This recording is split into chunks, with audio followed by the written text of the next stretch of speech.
আসসালামু আলাইকুম। একটা মানবিক আবেদন নিয়ে আসছি। স্ক্রিনে যাকে দেখতে পাচ্ছেন আমাদের স্কুল ফ্রেন্ড শাওন চৌধুরী ছোট ভাই। কয়েকদিন আগে বলতে গত 1 মাস আগেও পরিপূর্ণ সুস্থ ছিল। তো যে কোনো কারণেই হোক হঠাৎ কিডনিতে সমস্যা দেয়।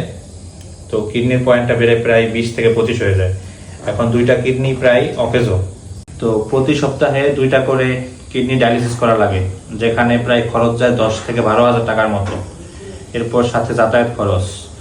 তো সব মিলিয়ে প্রায় 1 মাস যাবৎ সপ্তাহে 2 দিন 3 দিন ডায়ালিসিস করা লাগে। এতে অনেক টাকা খরচ হইতেছে, যেটা ওর পরিবারের পক্ষে বহন করা প্রায় অসম্ভব। তো ডাক্তার সর্বশেষ একটাই অপশন বলে দিয়েছে, সেটা হলো কিডনি ট্রান্সপ্লান্ট। তো এখন কিডনি ট্রান্সপ্লান্ট করার জন্য প্রায় 10 থেকে 15 লাখ টাকা লাগবে।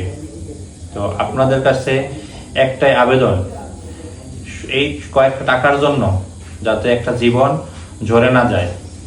হতে পারতো এটা আমার, আপনার, যে কারো হতে পারতো এই সমস্যাটা। তো আপনাদের কাছে আকুল আবেদন, এই যে আপনারা যেভাবে পারেন, যতটুকু পারেন, এটা আমার ছোট ভাই থেকে বিবেচনা করে আপনারা যেভাবে যতটুকু পারেন একটু সাহায্য সহযোগিতা করবেন।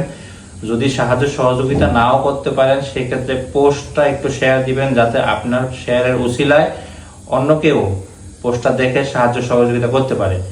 আপনাদের কাছে হাত পা ধরে রিকোয়েস্ট করতেছি, অনুরোধ করতেছি, আপনারা ওর পাশে একটু দাঁড়ান। এই কয়েকটা টাকার জন্য একটা জীবন নিভে যাবে, এটা কোনোভাবেই কাম্য নয়। তো সবার কাছে একটাই অনুরোধ, যেভাবে পারেন দয়া করে সাহায্য করবেন ইনশাল্লাহ।